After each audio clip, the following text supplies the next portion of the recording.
This is the British Museum, home to one of the finest collections of prints and drawings anywhere in the world, and open free to everybody for more than 250 years.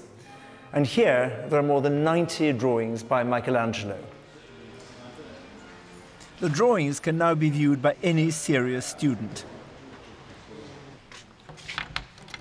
But in Michelangelo's time, they were kept away from nearly everyone. You're about to see one of the most famous and most inspiring images in the whole of Western art, or at least some of the steps that went into the making of it. And I think it's fair to say that the artist, Michelangelo, would be horrified if he knew that you were looking at them.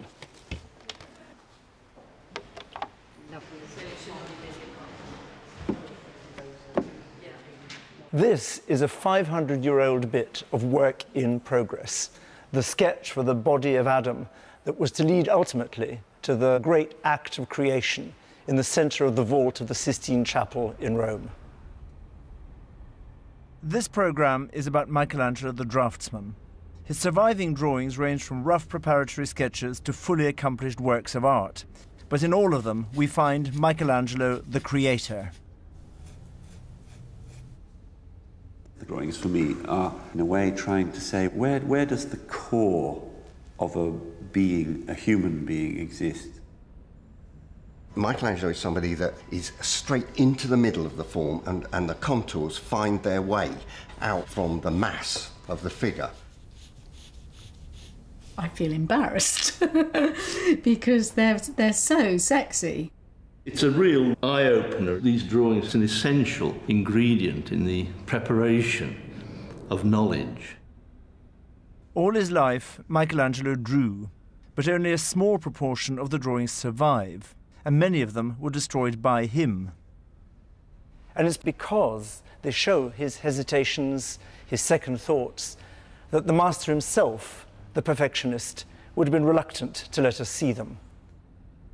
The drawings bring us closer to the master.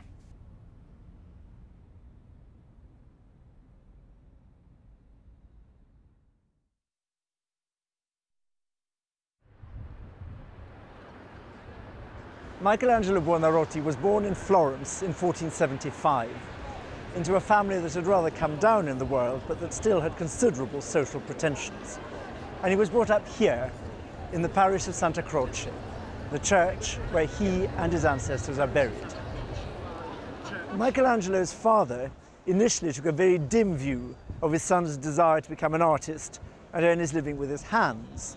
But eventually, the 12-year-old Michelangelo was apprenticed to the artist Domenico Ghirlandaio.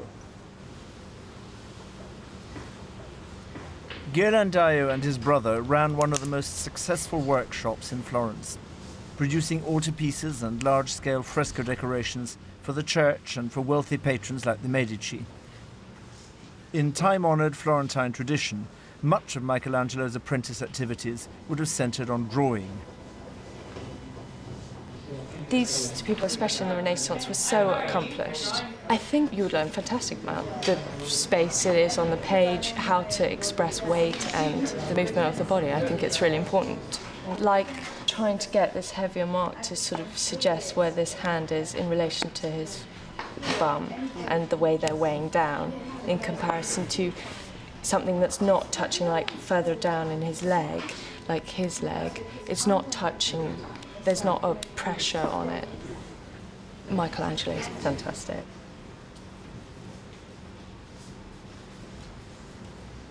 This one might be a tough one for the model because to hold that position is tough for the muscle, but it's beautifully, it's the roundness which is beautiful, and the two arcs of the triangle, the rectangle right there. Perhaps the best way to get a proper idea of just how much Michelangelo owed Domenico Ghirlandaio is to look at the drawings. If you look at this one, this is Domenico Ghirlandaio's sketch for the fresco of the Birth of the Virgin. As you can see, he's very quickly roughed out the shape, the space in which the figures are going to be, and then he's got this form of simplification that suggests the figures. Michelangelo would have seen this when he was 12, 13 in Ghirlandaio's workshop. 30, 40 years later, he uses exactly the same kind of drawing for the three crosses, the rough sketching of the space and that geometric simplification of the figures. And this is, I think, exactly the kind of comparison that Michelangelo would not have wanted us to have. He denied his debt to Ghirlandaio.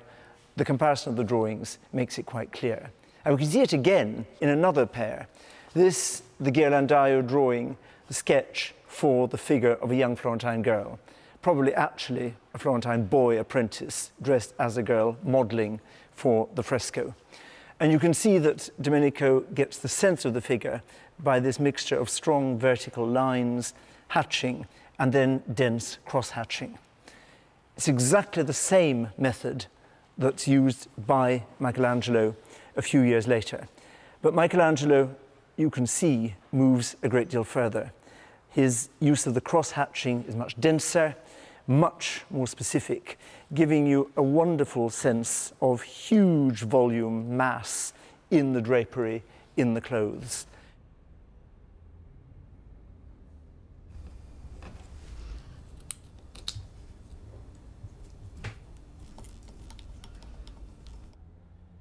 I've had 3 goes at trying to emulate what he did, and it is so difficult. I haven't been trained since I was a child, and so, you know, I haven't done daily hatching, and it is really hard to get such a delicate mark and such regular strokes, even though they're sort of moving over this form. You sense this form underneath the draped figure, and I found it impossible to do. I mean, it was fascinating to do, and I'd love to do more.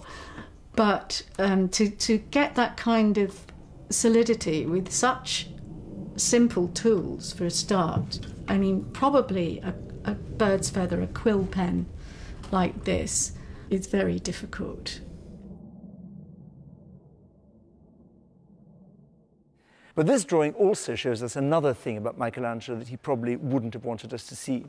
Because if Hugo turns it over, you can see that he's kept this bit of paper, taken it with him from Florence to Rome, or probably had it sent from Florence to Rome, and on the back has drawn a head that's related to the work on the Sistine Chapel.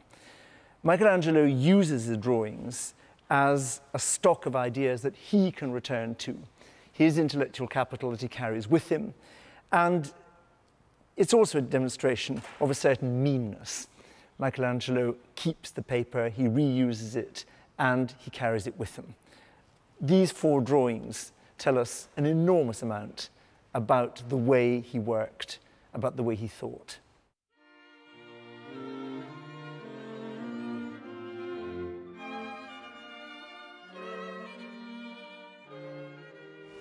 Michelangelo learnt to paint and to draw from Ghirlandaio, but he taught himself to sculpt.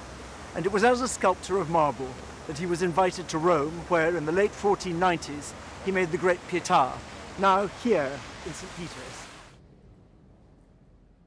This was a signature work, literally so because it's his only signed sculpture. It was a triumph for such a young man, and looking at the idealized body of Christ, we can see how much he had learned from classical art. Around the time that Michelangelo was carving the Pietà, one of the most famous classical sculptures of all time was discovered and brought to Rome. It caused a sensation. A Roman copy of a Greek bronze statue, it is called the Apollo Belvedere.